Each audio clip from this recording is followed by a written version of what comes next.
Hai, nama saya Yang Saiful Osman. Saya berusia 32 tahun dan saya adalah adun kawasan Ketari, Pentong, Pahang.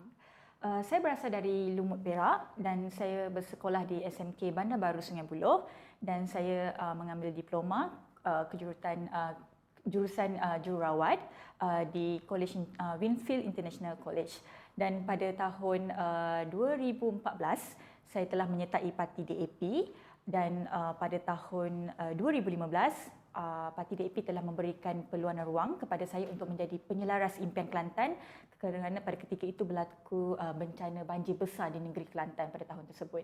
Dan selepas itu, sekali lagi Parti DAP telah memberikan peluang juga kepada saya untuk menjadi ahli majlis pada tahun 2016 di Majlis Pemandangan Kajang selama 2 tahun lebih. Dan seterusnya pada pilihan raya 2018, saya sekali lagi diberikan peluang untuk menjadi calon wakil rakyat di Dun Ketari Pahang. Dan alhamdulillah sehingga hari ini saya adalah wakil rakyat di kawasan Dun Ketari. Kalangan keluarga saya mereka menyertai politik. Mereka adalah ahli PAS. Mak saya ahli PAS, ayah dan saya daripada kecil memang sentiasa ikut keluarga apabila ada pilihan raya, ada ceramah. Kita memang sentiasa ikut pergi ke ceramah-ceramah PAS dan sebagainya. Jadi politik ni memang dah dekat dan kita memang tahu. Dalam keluarga saya juga kita ada sejarah di mana ada mereka yang menyertai UMNO dan PAS. Jadi kalau dulu-dulu kalau ingat kalau sebelum PAS dengan UMNO ni berkawan, sebelum ini mereka bergaduh sangat teruk, tak boleh berjumpa dan sebagainya. Jadi apabila ada ahli keluarga kami yang menyertai PAS dan UMNO ini, maka kita ada pergaduhan keluarga dan ia sangat kuat sehingga kan kita ni tak boleh berjumpa dan sebagainya. Ia memberi kesan sehingga hari ini. Jadi dari kecil lagi saya memang orang kata dah tahulah pasal politik ni, kita tahu dah. Tapi saya cuma tak faham kenapa perlu sehingga melibatkan pergaduhan dalam persaudaraan dan sebagainya kerana politik. Sebenarnya saya nak menyertai parti DAP, saya dah cakap lah, tak nak bagi tahu orang. Sebab saya tahu parti DAP ni memang orang kata orang kalau Melayu bertudung lagi menyertai parti politik, menyertai DAP, memang orang akan anggap ada ni memang pengkhianat Melayu, memang orang yang tak bererti bersyukur dan sebagainya. Jadi pada ketika itu saya ambil pendirian nak senyap-senyap lah. Tapi malangnya, tapi saya rasa itu ada juga perkara yang sangat baik kerana ia membuka satu perjalanan yang baru dalam hidup saya. Kerana pada malam saya isi borang tu, terus pimpinan-pimpinan daripada parti DAP telah mengucapkan tahniah dan sebagainya. Dan keesokan harinya dia meletup. Dan keluarga saya terkejut, tetapi mereka boleh menerima pendirian dan kehendak saya pada ketika itu kerana mereka tahu saya ini memang seorang yang degil. Saya ini memang seorang yang suka mencuba sesuatu yang baru, jadi mereka memberikan sokongan kepada saya. Wanita ni dia ada sifat ketelitian dan empati. Okey, bila dia ada dua sifat semula jadi itu, dua sifat ketelitian dan empati yang semula jadi dalam diri dia, maka ia membezakan daripada seorang ahli politik lelaki.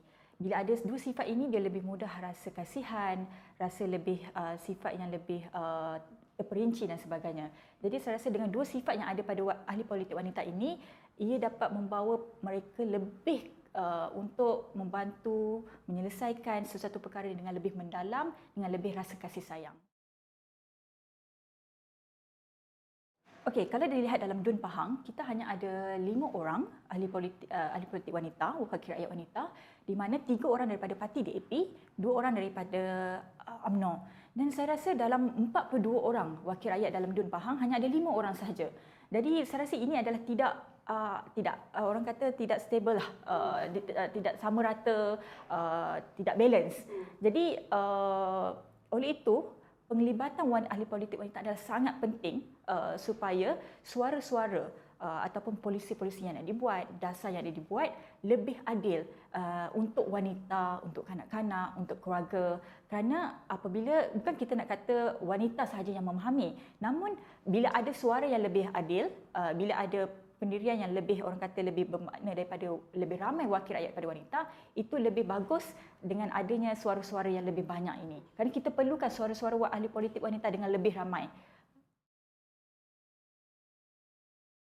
Okey, kalau kita tengok pada isu pada kanak-kanak, pada isu wanita perkahwinan bawah umur. Saya pernah membangkitkan isu perkahwinan bawah umur di dalam Dewan Negeri Pahang, di mana pada ketika itu memang kita dalam perkataan kita tengah kita mahu meningkatkan daripada umur 16 kepada 18 tahun. Namun gitu saya punya ucapan saya dalam Dewan ditolak mentah-mentah kerana mereka mengatakan apa salahnya umur 16 dibenarkan berkahwin dan sebagainya. Mereka dah cukup umur, mereka dah kenal dan sebagainya walaupun mereka masih bersekolah. Oleh kerana saya hanya berlima dan malah apabila kami hanya 3 orang dan saya hanya 1 orang wanita Melayu dalam pembangkang, jadi suara itu memang senang, mudah orang kata dibangkang. Dan yang lebih mendukacitakan apabila Esko Agama sendiri tidak bersetuju dan memberikan komen yang sebagai saya adalah komen yang tidak sesuai bagi seorang Esko untuk menyatakan pendiriannya begitu. Jadi saya rasa dengan isu-isu seperti ini, sepatutnya kita perlukan lebih ramai wanita-wanita untuk kerana mereka lebih memahami, mereka lebih ada rasa sifat empati untuk memastikan isu seperti perkahwinan bawah umur ini diangkat dengan lebih baik dan dibawa kepada perubahan yang lebih bagus untuk anak-anak kecil.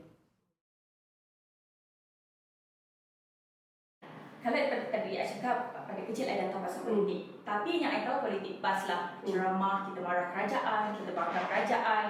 Ialah pembangkang kan pada ketika itu. Ceramah-ceramah yang memang orang kata marah kerajaan lah 100%. Jadi kita hanya tahu politik itu saja. Kita tak tahu apa perlu kepentingan yang perlu dibuat selain kita membangkang dan sebagainya. Kemudian apabila saya bersih 3.0, saya menyertai bersama ahli keluarga juga, mereka bersama. Dari situ saya baru lebih jelas dan lebih faham kenapa kita perlu menyertai politik, kenapa kita perlu lebih memahami politik dan kenapa politik ini adalah sangat penting untuk kita, untuk masa depan kita dan juga untuk pembangunan negara. Dan apabila tuntutan bersih pada ketika itu mahu pilihan raya lebih bersih dan sebagainya, dan saya rasa itu membuka minda saya untuk saya lebih menyertai politik pada ketika itu. Okey, kita belajar bidang jururawat, sangat orang kata bezalah jururawat dengan politik. Biasanya orang lawyer, peguam, dia akan menyertai politik sebagainya. So, saya belajar bidang kejururawatan, kemudian saya lepas habis belajar tu saya terus menyertai bersih dan sebagainya. Jadi, saya macam kita dah membuat-buat semangat tau nak menyertai politik, jadi dunia aktivis, turun ke jalanan kan. Jadi, kita membuat-buat, jadi kita tak boleh nak fokus kerja sangat. Jadi, saya ambil keputusan untuk menyertai, untuk menjadi jururawat peribadi. Jadi masa itu saya boleh aturkan masa sendiri dan kemudian saya membantu abang saya di klinik pusat rawatan alternatif. Jadi bagi saya bila orang kata jururawat dengan politik ini berbeza jauh, bagi saya tidak. Kerana pada awal tadi saya telah kata wanita perlu ada perasaan empati. Dia ada perasaan empati tu. Jadi dalam jururawat pun kita ada perasaan empati tu. Kita menjaga orang sakit, kita mengasihi dia, kita memastikan dia daripada sakit kepada dia boleh sembuh. Jadi sama juga dalam politik di mana saya perlu menjaga rakyat, kita perlu menjaga mereka rakyat yang tertindas, rakyat yang perlukan bantuan. Jadi ia sama bila kita relatekan dia.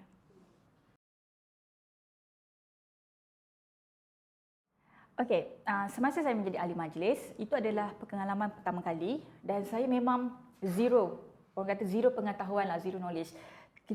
Apa kita nak kena buat, semua kita kena belajar dan saya kena tanya pada senior-senior.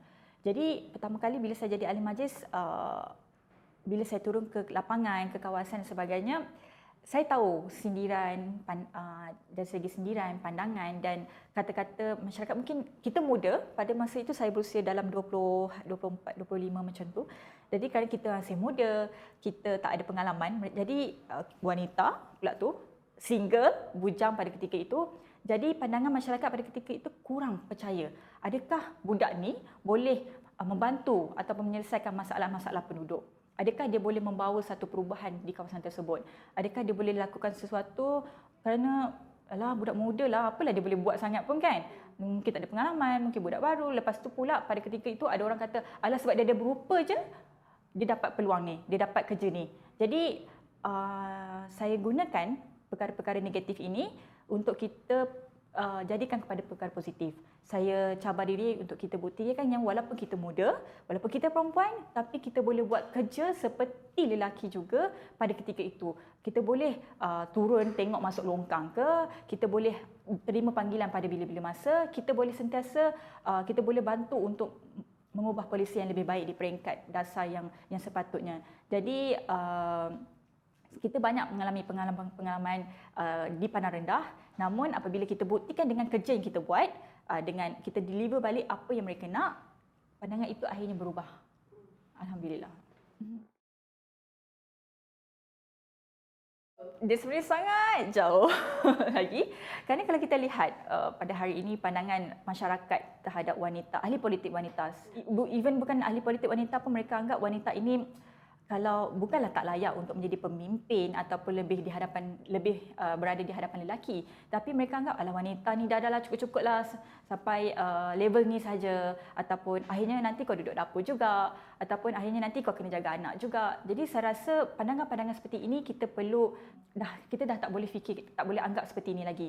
Kita perlu maju ke hadapan bersama-sama seiring, lelaki dan wanita bersama untuk memajukan negara. Suara wanita ini ada sangat penting untuk kita bawa kepada perubahan negara pada hari ini. Okey, kalau kita lihat,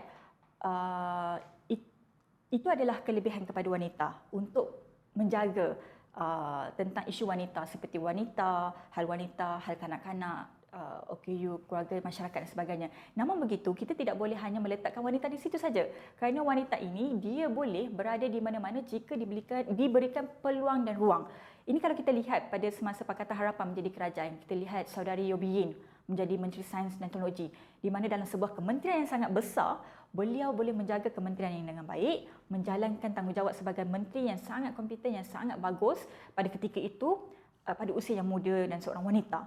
Jadi saya rasa kita tidak hanya meletakkan wanita jaga kementerian wanita saja. Tetapi tidak. Kalau kita lihat pada menteri-menteri yang lain pada ketika itu juga, dan kita lihat wanita bukan setakat perlu pada kementerian itu saja, kementerian wanita, tapi dia boleh membuat juga dasar dan polisi kepada kementerian-kementerian lain, kepada polisi-polisi lain, kepada dasar negara yang lain. Kerana kalau kita tak berikan ruang dan peluang ini, kita tak tahu sampai mana tahap suara itu, tahap kepentingan itu boleh diberikan. Jadi saya rasa kalau kita tak mencuba, kita tak berikan peluang dan ruang, kita tak akan nampak sampai bila-bila. Untuk kalau setengah anak muda ataupun mereka yang baru habis sekolah, kadang-kadang mereka tak tahu pun mana hala tuju mereka nak pergi, ataupun mereka tak kenal pun parti politik. Tetapi kalau mereka ada perasaan atau macam nak tahulah parti ni macam mana, ataupun apa perasaan join politik. Jadi saya mencadangkan mereka tak perlu pun menjadi ahli parti pada permulaan. Mereka boleh menyertai mana-mana orang kata sekolah seperti sekolah demokrasi ke, sekolah daripada mana-mana parti politik pun mereka ada sekolah-sekolah yang mereka buat, ataupun mereka boleh, kalau mereka boleh menjadi intern kepada wakil-wakil rakyat, dari situ mereka boleh memahami perjalanan politik, mereka boleh memahami cara kerja ahli politik tersebut, dan dari situ mereka mungkin akan dapat rasa betapa pentingnya dunia politik dalam kehidupan mereka. Dan mereka juga boleh menjadi sukarelawan. Sekarang saya yakin di mana-mana pusat khidmat pun mereka sentiasa terbuka menerima sukarelawan untuk membantu menguruskan pusat khidmat, menguruskan masyarakat setempat dan sebagainya. Jadi sebenarnya untuk anak muda, anda ada banyak peluang dan ruang, anda ada banyak cara untuk menyertai parti politik, untuk memahami parti politik tanpa untuk anda masuk pun. Jadi gunakan peluang ini untuk anda faham dengan jelas bahawa betapa pentingnya politik untuk mengubah masa depan anda.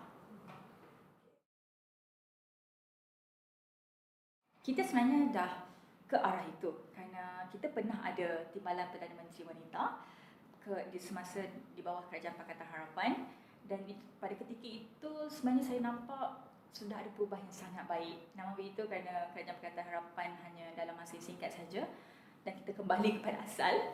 Dan saya percaya kalau ada kita dah buka jalan tu sebenarnya, dan kita perlu ke arah itu, dan sebab itulah kita perlukan ramai ahli politik wanita dalam parti politik untuk kita angkat sesiapa sahaja yang layak.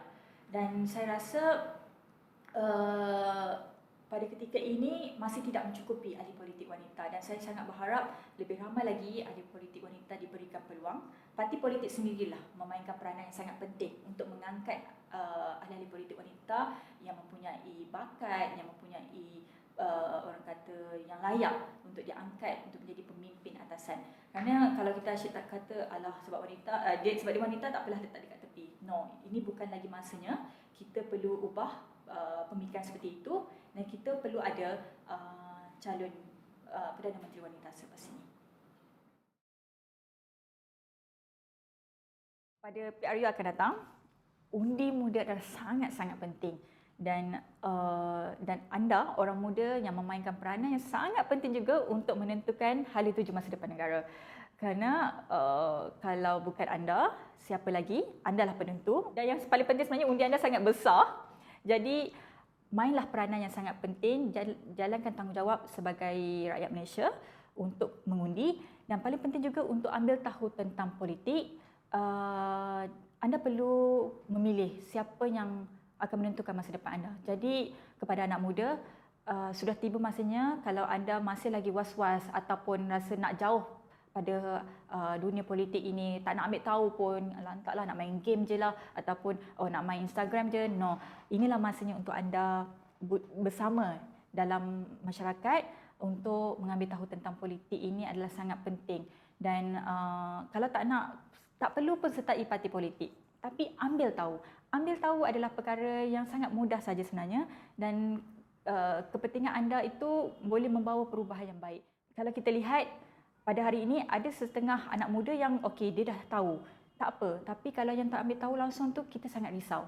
Kalau kita tak kisah pun siapa pun dia nak undi, tapi at least dia tahu apa itu politik yang akan membantu dia dan keluarga dia. Itu adalah sangat penting. Dan saya sangat berharap anak-anak muda di luar sana, khususnya undi 18, anda telah diberikan peluang, tidak seperti kami yang perlu menunggu usia 21 tahun. Itu pun sangat excited.